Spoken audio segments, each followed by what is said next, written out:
Welcome back. 4 రోజులుగా మిస్టరీగా మారిన కూకట్పల్లి సహద్ర హత్య కేసు ఎట్టకేలకు విడింది.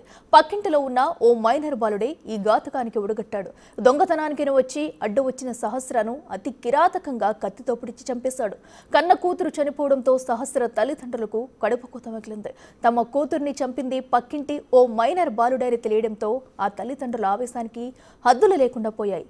తన కూతుర్ని చంపిన హంతకుడిని ఖచ్చితంగా చంపి తీరాలని డిమాండ్ చేశారు సహస్ర తండ్రి. అన్యాయంగా తన కూతుర్ని చంపేశాడని కన్నీటి పర్యంతమయ్యారు.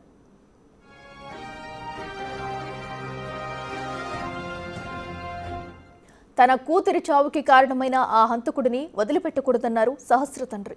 పెట్రోల్ పోసి హతమార్చాలన్నారు. ఆ హంతకుడు మైనర్ కాదని క్రిమినల్ మైండ్ ఉన్న కిల్లర్ అని మండిపడ్డారు సహస్ర తండ్రి. అలాంటి క్రూరుడికి మరణశిక్ష సరైందన్నారు. ఎలాగైనా చట్టం ఆ హంతకుడికి మరణశిక్ష విధించాలని సహస్ర కుటుంబ సభ్యులు డిమాండ్ చేస్తున్నారు. అప్పుడే తమకు కూతురికి చంపినందుకు తగిన న్యాయం తమకు జరుగుతుందంటున్నారు. మైనర్ బాలుడైతే కాడు 100%. ఎందుకంటే ఫ్రీ ప్లాన్గా మర్డర్ చేశాడు. వాడిని మాత్రం వదలొద్దు. ప్రభుత్వంకి వాడు చెప్తున్నాను, మీడియాకి చెప్తున్నాను, చట్టానికి చెప్తున్నాను. వాడు మాత్రం మైనర్ బాలుడు కాదు. ఫ్రీ ప్లాన్గా మర్డర్ చేశాడు. వాడు చాలా క్రిమినల్ మైండ్ అంది. వాడిని మాత్రం వదలొద్దు. మీరు చట్టాన్ని వేరే రూల్స్ తీసుకొచ్చి వదిలేరంటే అది పై దాకా వెళ్తా. నేను ప్రభుత్వంతో కొట్లాడతా. కానీ వాడు మాత్రం బతకొద్దు. వాణి మాత్రం ఎక్కడ చంపాడో అక్కడ పెట్రోల్ వేసి తగలబెట్టాలి. మీరు తగలబెడితేనే నాకు న్యాయం జరుగుతుంది, నాకు కడుపు మంట చల్లారుతుంది. లేక మాత్రం బాగుండదు. ఇది చాలా పైదాకా తీసుకెళ్తాను. నేనైతే ఇంకా ఏం చెప్పదలుచుకుంటలేను. ఇప్పుడు ఈ బాలుడు విషయానికి వస్తే పక్కనే బిల్డింగ్ లో దాదాపు కొన్ని సంవత్సరాల నుంచి కూడా ఉంటున్నాడు. మీకు పరిచయం ఉందా? ఇతను తెలుసా మీకు? ఏ విధంగా తెలుస్తాయి? పరిచయం అంటే పక్కకున్నాడు కాబట్టి తెలుసు. చూస్తుంటారు రోడ్ల మీద కింద. కానీ వాళ్ళ ఇంట్లో జొర్రి మాత్రం చూడాలేమో కదా. రోడ్డు మీద కనిపిస్తే స్కూల్ వెళ్తున్న వాళ్ళు లేదని మా బాబుతోని క్రికెట్ ఆడతాడు వాడు. అంతే. దాని విషయంలోనే తెలుసు. కానీ వేరే విషయంలో నాకు తెలియదు. వాడు ఎవడో, వాడు ఎక్కడున్నాడో, వాడు వణి పుట్టిండో, వాళ్ళ తల్లిలు ఎంతమందో తండ్రిలు ఎంతమందో నాకు తెలియదు. వాడంత పెద్ద క్రిమినల్ మైండ్ ఉందంటే వాడు ఎవడో మనకు తెలియదు. అసలు తను ప్రీ ప్లాన్డ్ గా దొంగతనం చేయాలని చెప్పేసి ఒక లెటర్ మీద రాసుకున్నాడు. ఎలా చేయాలని చెప్పేసి కూడా డీటెయిల్స్ రాసుకుని ఆ తర్వాత దాడికి పాల్పడ్డాడు. ఇవన్నీ ఘటనలు చూస్తే మీరు ఏం చెప్తారు దీనికి సంబంధించి? అంటే సహస్రాన్ని చంపాల్సిన అవసరం ఏమొచ్చింది అతనికి? దాని గురించి మీరేం మాట్లాడతారు? మీ ఇంట్లో తను ఏం దొంగతనం చేయడానికి వచ్చినట్టు కూడా మీరు చెప్తారు. దొంగతనం అంటే మా పాప అయితే ఏం చేయలేదు. మా పాపని చంపిండు వాడు. దొంగతనం అంటే ఎన్ని దొంగతనాలు చేసిండో నాకు తెలియదు. ఎన్ని దొంగతనాలు చేసిండో నాకు తెలియదు. మా పాపని చంపిండు. మా పాపకు న్యాయం జరగాలి, నాకు న్యాయం జరగాలి. నాకు కడుపు అంటే చల్లారాలంటే ప్రభుత్వం ఒక నిర్ణయం వాడిని చంపాలంతే. అంటే మీరు చెప్తున్నట్టు మీరు శిక్షించాలని చెప్పేసి మాట్లాడుతున్నారు. అంటే గత 4 రోజుల నుంచి కూడా బాబుకు సంబంధించి బాబు అక్కడే ఉన్నాడు. హత్య చేసిన వ్యక్తి 4 రోజులు కూడా మీతో పాటే తిరుగుతున్నాడు. పోలీసుల దగ్గర కూడా కనిపించిన పరిస్థితి. కానీ అలాంటి పరిస్థితుల్లో ఎక్కడ కూడా అనుమానం కలగలేదా? దానికి సంబంధించి మీరేం మాట్లాడతారు? అంటే పోలీసులకి అనుమానం కలిగించిన విధంగా అతను వ్యవహరించాడంటే తన యొక్క మెంటాలిటీ ఎలా ఉంది, క్రిమినల్ మైండ్ ఎలా ఉందంటే మీరేం మాట్లాడతారు? వాడొక పెద్ద దొంగ సార్. దొంగ బట్ క్రైమ్ వాడు చిన్న పిల్లోడు కాదు. వాడు ఫ్రీ ప్లాన్ గా మర్డర్ చేసిండు. దొంగతనం చేయడానికి వచ్చిండు. మా పాప అడ్డు వచ్చిందేమో చంపేసిండు. కానీ మా పాప పోయింది దాంట్లో. దొంగతనం ఎంత దొంగతనం చేసుకున్నా డబ్బులు తీసుకున్న సమయం కాదు. కానీ నా పాప చనిపోయింది. నా పాపకు న్యాయం జరగాలి, నాకు న్యాయం జరగాలి. ఎందుకంటే నాకు కడుపు. ప్రభుత్వానికి ఒకటే చెప్తున్నా, ఇటువంటి విషయం వల్ల ఏ తల్లిదండ్రులు ఏడవద్దు. ఈ చిన్న పిల్లలకు కావద్దు. వీని మాత్రం ఉంచొద్దు. ఎవరి తల్లిదండ్రులకు కడుపుకోత రావద్దు. నేను బాధపడుతున్నా, నాకు తిరిగి రాదు. నాకు నా మంట నాకు దేవునికి. మాట విన్న తర్వాత బాలుడు హత్య చేశాడంటే అసలు మీరు నమ్మారా? అసలు దీనికి సంబంధించి అంటే ఇంత దారుణంగా అతి కిరాతకంగా 20కి పైగా కత్తిపోట్లు తన శరీరం మీద కనిపించిన పరిస్థితి. అసలు ఇంత దారుణానికి ఒడిగట్టాడంటే మీరు నమ్మారా? దీన్ని ఏ విధంగా చూస్తారు మీరు?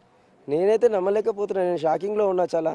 అసలు వాడిని చూడంగా నేనే ఆశ్చర్యపడిపోయినా. నేను అసలు వాడు ఏంది ఇంతగా క్రూరంగా తయారైపోయిన వాడు చిన్నపిల్లడు కాదు సార్. ప్లీజ్ నేను రిక్వెస్ట్ చేస్తున్నా, చిన్నపిల్లడు కాడు వాడు ఫ్రీ ప్లాన్గా 18 years అబోవ్ ఉంటాయి వానికి.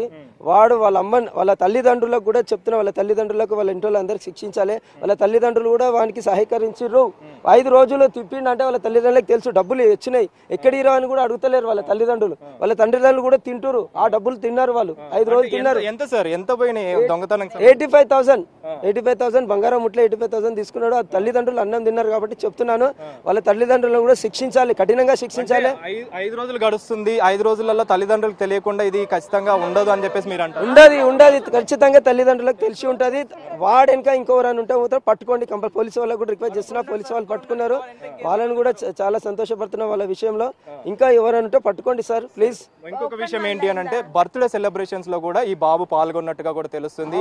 మీ బాబుతోనే కలిసి అది అదే స్కూల్లో చదువుతున్నాడు. సో బాబు స్కూలే అదే క్లాస్ అది కాదు, 10th క్లాస్ తాను అదే స్కూల్లో చదువుతున్నాడు. సెకండ్ క్లాస్ మా బాబు second class.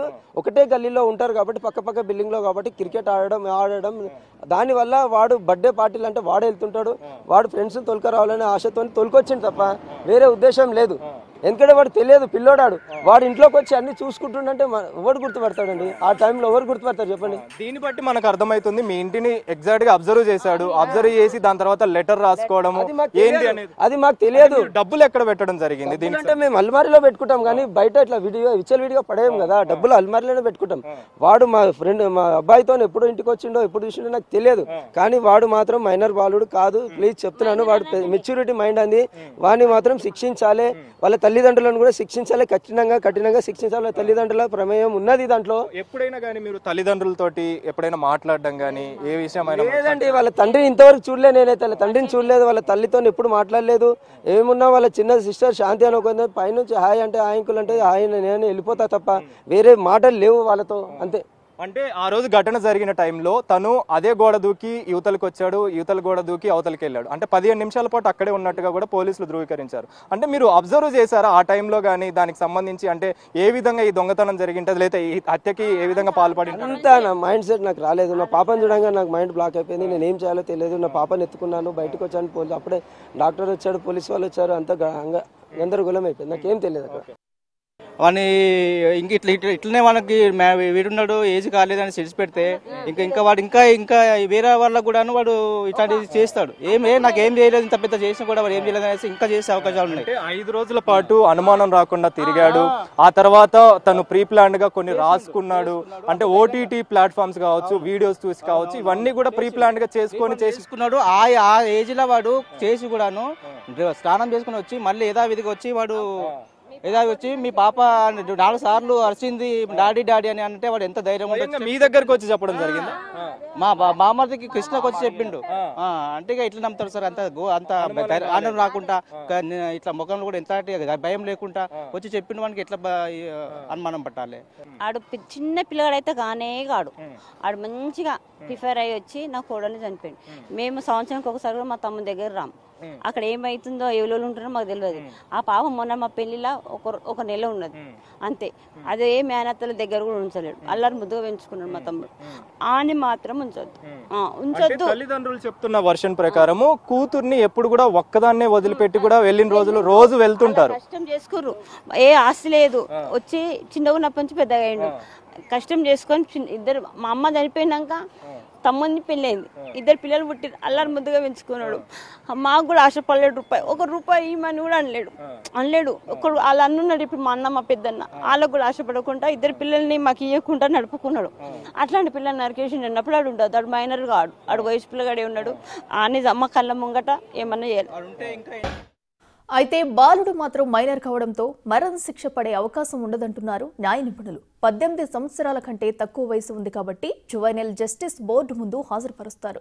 Juvenile justice act ప్రకారం మైనర్లను సాధారణ క్రిమినల్ జస్టిస్ సిస్టంలో పెద్దలతో సమానంగా శిక్షించారు. కానీ కొన్ని 3 ఏళ్ల పాటు సంస్కరణ కేంద్రంలో ఉంచే అవకాశం ఉంది. జువైనల్ జస్టిస్ యాక్ట్ ప్రధాన లక్ష్యం శిక్ష కంటే సంస్కరణ, పునరావాసంపై దృష్టి సారించడమే ఉంటుందని న్యాయ నిపుణులు చెబుతున్నారు.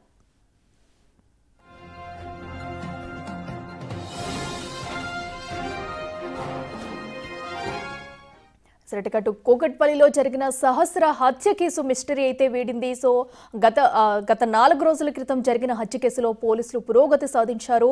పక్క బిల్డింగ్ లో ఉండే మైనర్ బాలుడే ఈ హత్య చేశాడు. కిరాతకంగా మైనర్ బాలికనైతే కిరాతకంగా కత్తితో పొడిచి చంపినట్టు కూడా పోలీసులు అయితే నిర్ధారించారు. ఘటనకు సంబంధించి అన్ని వివరాలను పోలీసులు అయితే మీడియా ముందు వెల్లడించారు. అయితే మరో పక్కన తల్లిదండ్రులైతే కన్నీరు మున్నీరుగా వెలిపిస్తున్నారు. ఆ మైనర్ బాలుడే కాదు, చాలా పెద్ద ప్లాన్ ప్రకారమే నా కూతుర్ని హత్య చేశారు, కంపల్సరీ ఆ బాలుడిని కూడా శిక్షించాలి, కఠినంగా శిక్షించాలి అంటూ కూడా ఆ తల్లిదండ్రులైతే కన్నీరు మున్నీరుగా విలిపిస్తున్నారు. మరణ శిక్ష పడే విధంగా ప్రభుత్వం చర్యలు తీసుకోవాలంటూ తమ ఆవేదనను వ్యక్తం చేస్తున్నారు.